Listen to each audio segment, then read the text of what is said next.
What's good? What's going on YouTube? We got another video of One Piece Season 1 Episode 3. Before we get into the video, hit that like, hit that subscribe. A small click from you goes a long way for me. And let's jump straight into the video. Our culture is ingrained in traditional basketball, and you can't stray away from the way we play.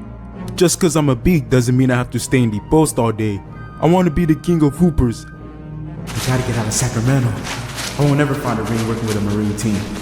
First ship I find, I'm out of here. So, Episode 2, Wemby left the Spurs, the Marine Spurs, and the De'Aaron Fox, which was part of the Sacramento Pirates, joined him. Okay, I'm remembering that. Wemby apparently disappeared and no one has a trace of where he is. I don't care where Wemby's at or where he's gone to. It just means one less pirate we have to worry about finding a ring poneglyph.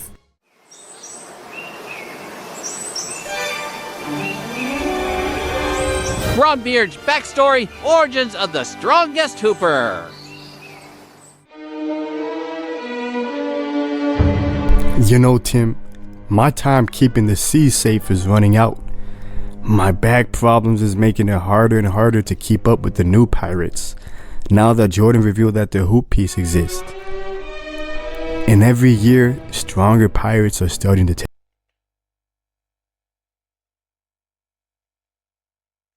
Michael Jordan retired 2003. It's basically the same way how Roger died in One Piece at the end of his life, but this would be the end of Michael Jordan's career, 2003. See how it's lining up? That's genius. Take up the seas. Me, Hakeem, and Malone tried our best to end the age of piracy, but ultimately wasn't strong enough to fully stop Jordan's reign over the seas. And I'm afraid a similar problem is soon going to approach you. As the Admiral, I think it's time for me to relinquish my title and pass the torch to you to carry the franchise and protect the world from this potential issue.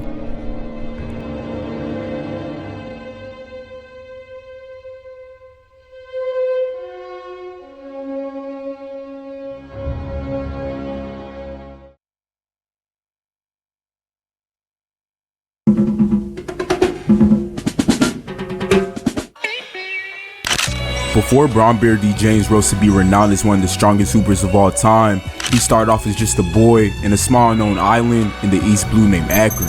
LeBron's village was a small market. Is that Akron, Ohio? I'm not sure, but I think Akron is that actual place. I wanted to actually think if Steph Curry is gonna be from the same area, because I know he and LeBron, I think they were born in the same state. I think. I could be wrong. Village abandoned by the government due to not being able to produce enough money to pay for marine protection, meaning he was born in one of the most toughest environments. With his village suffering from poverty and hunger, BronBeard, who at the time just went by LeBron, made it his mission to try to provide a better life for his home island. And with being abandoned by the government, the only way he was able to potentially provide for his people was to take on the seas and become a pirate. Now, despite LeBron being from a poor island, his strength, potential, and knowledge of the seas were unmatched by any pirate anyone has ever seen. And through his adolescence, Bron was able to garner up a small crew and raise terror in neighboring islands and build up a name for himself. With conquering almost every small island around him, his name naturally started to spread like wildfire around the world. And with many people hearing about a young LeBron's exploits, many started to deem him as the chosen one, or better yet, the next potential king of pirates. Now, a very known pirate group named the Cavaliers reigned over many territories that Bron had wreaked havoc on. But instead of attacking him, they saw potential in the young LeBron James and asked him to come aboard their ship. Now, unlike many great pirates before him, who were selfish and only valued treasure and success, Bron was different. He didn't just view his crew members as pawns to achieve his goal like others, but he saw the importance of forming bonds and treating his crew members like family. But unfortunately, his crew initially didn't really respect LeBron early on. Some of his crew members started to doubt if he was truly as strong as they've heard, but despite the doubts, Bron was able to lead the Cavaliers to many victories over other pirate crews. And due to this, LeBron's name started to spread more like wildfire across the world, and this wasn't for no reason. With Bron leading his crew through many tough battles, he was eventually able to make his way across the Grand Line. Now, the Grand Line is the place where the top Hooper crews go to find a ring poneglyph, or in other words, in this Would that be the playoffs? Because then, if that would be the playoffs, what would be the new world? Like, people actually want a poneglyph or a ring. So if the Grand Line is the playoffs, 2003 onwards to current day, that's a lot of. Let me think. What year did LeBron make the playoffs for the very first time? Up. If someone knows, link it down in the comments. But I think it was 2006, 7, or maybe even 8. I just know it's in that time period, but it could have been early, I'm not sure. world, the Grand Line is essentially the playoffs. With no one able to contain his immense power, he was able to make his way to the island that held the first ring poneglyph, where he unfortunately met a young powerful admiral in Tim D. Duncan and his marine squad, the Spurs. And in this battle, Bron was utterly defeated by Tim D. Duncan and his crew in the worst way. Duncan and his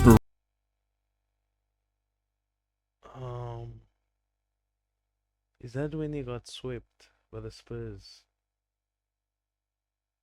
Is that just before he went to the Heat? And then, I think so, yes. It's hard thinking back to a time that I wasn't old enough to actually know what was happening. Marine squad was able to sink a total of 4 ships from the Cavs fleet while remaining unharmed. With being beaten, LeBron came to a realization.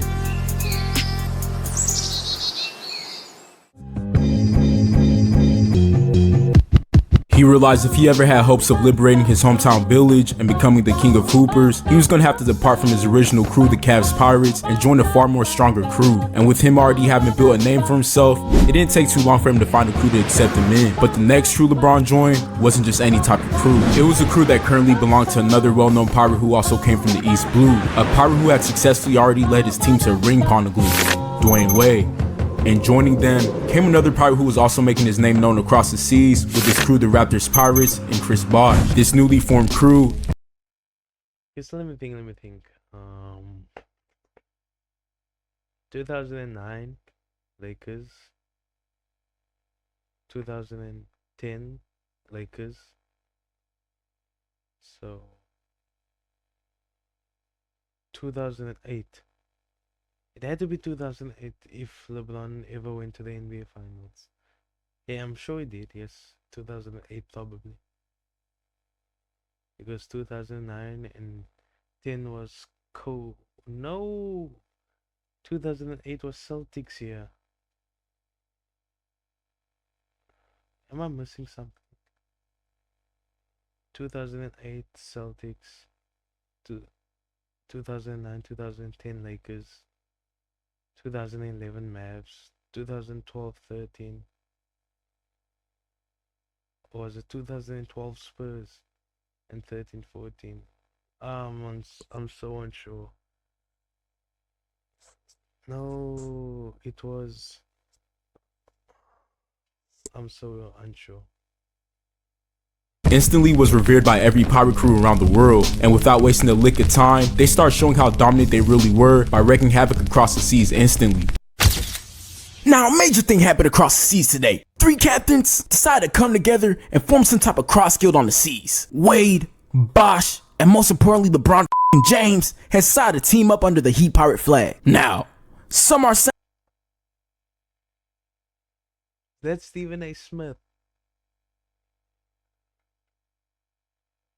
That looked like Stephen A. Smith.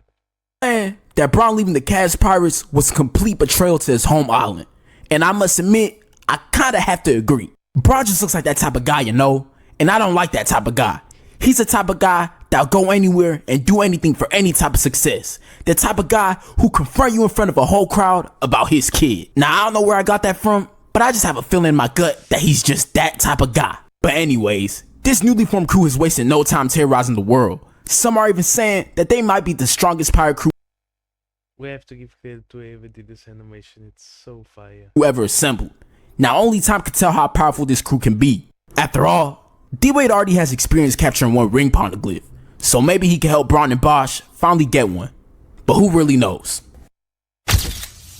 With both Bron and Wade already having experience traveling through the Grand Line, it didn't take them too long to find another island that held a ring poneglyph. But once again, staying in their way was a Marine Admiral. But this time, the Admiral guarding the ring poneglyph was a former pirate who turned Marine, Dirk Nowitzki.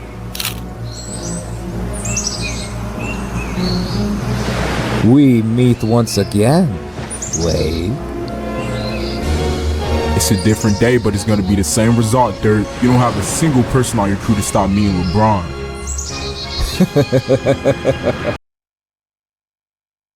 Damn.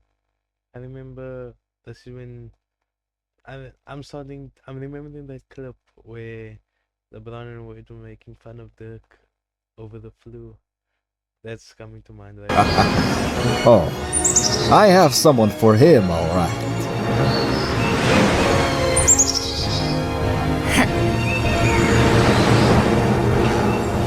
Now, like I stated earlier, D-Wade was able to acquire a ring poneglyph earlier in his career, and this was all due to help from a former Yonko and Shaikdo. Now, long before Dirk switched over to the Marines, he was once a pirate who had goals of finding the Who piece as well, and on his way to finding his first ring poneglyph, he met a heat crew led by Wade and Shaikdo on the island where the first ring poneglyph was. The Mavs pirates and the Heat pirates battled for days to acquire possession of the ring, but in the end, Dirk was defeated by an overwhelming upcoming pirate in Wade and an overpowered former Yonko and Shaikdo. This battle left him bitter of pirates and ultimately prompted his decision to switch over to the Marines and become an admiral. But back to the present day, with this not being the first time Dirk and Wade met, Wade felt confident that him, Bron, and Bosch could overpower Dirk and his Maverick squad once again. But little did they know, ever since Dirk lost his first battle, he's been prepping up a better crew and building strength to get revenge on Wade and the Heat Pirate. And with him unleashing his ultimate weapon, Bron once again was faced with a harsh defeat. Angry and tired from defeat, Bron and Wade knew only one thing was going to help them acquire a Okay, so it was definitely Mavericks 2011. 12 and 13 was 12 and 13. 12 and 13 were Heat. And then 2014 was Spurs. Right? 2014 was Spurs. 2015 was Warriors. Warriors should have won the season, I'm just saying. Warriors should have been 2025 NBA champions. I'm just saying. 2016 Cavs should have never happened. It was rigged. 2017 Warriors, 2018 Warriors, 2019 Raptors also shouldn't have happened. That should have also been the Warriors. The Warriors should have won 5 in a row. They should have won 2016 and 2019. I'm just saying. much needed ring poneglyph, and that was to acquire what every great crew has and needs, a sharpshooter, and they knew exactly where to find one.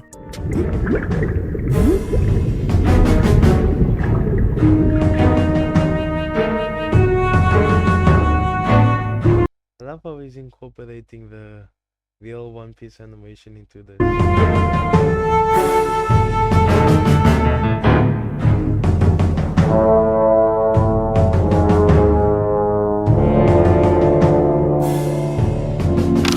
After freeing Ray Allen from being held captive by the Celtic Marines and recruiting him to their crew, LeBron and Wade once again set their sights on acquiring another ring poneglyph. But as usual, an obstacle would get in their way of achieving this goal. But this time, instead of a Marine standing in their way, it was a young pirate group who've been wreaking havoc on the world. A crew filled with young talent with endless potential, the Thunder Pirates. But this time the Heat Pirates had been battle tested and had more experience on their shit, and without much resistance, they were able to sink all 4 of the Thunder's ships while only losing 1 of theirs. And with the Heat barely clearly imposing their dominance on this upcoming crew, Bron was finally able to attain his first ring poneglyph. But with goals of becoming the future king of hoopers and fully liberating his island back home, he knew that this was only a start to a long journey. So him and the Heat Pirates set their sights on finding the next island that possessed the ring.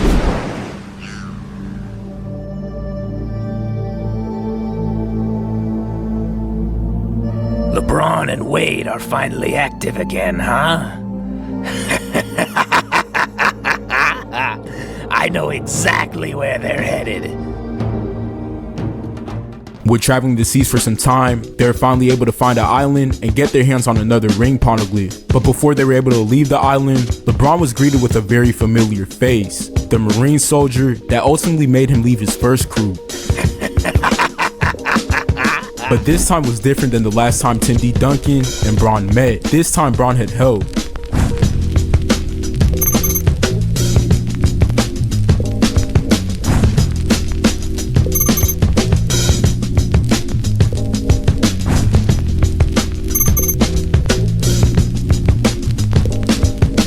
Now this battle lasted for days, with each crew showing how formidable they have both become with time and experience. But ultimately, the Heat Pirates were able to overpower Tim Duncan and his Marine squad by sinking all 4 of their ships. LeBron was able to get his get back on Tim Duncan and collect yet again another ring poneglyph to help him navigate the hoop piece. And with leading his crew to take down the Admiral, LeBron was able to gain the title of an Emperor of the Sea, aka a Yonko. Now as you expected, someone as strong as Tim Duncan, especially with him being an Admiral, wasn't gonna just sit down and let LeBron and the Heat Pirates take over and run the seas.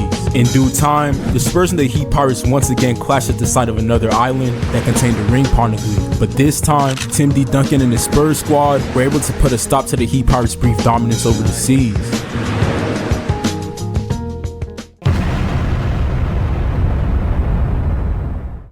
No, let me get this straight. You mean to tell me that you watched the whole video and you still haven't followed any of the social media yet? Go follow this man's social media. He does epic animations.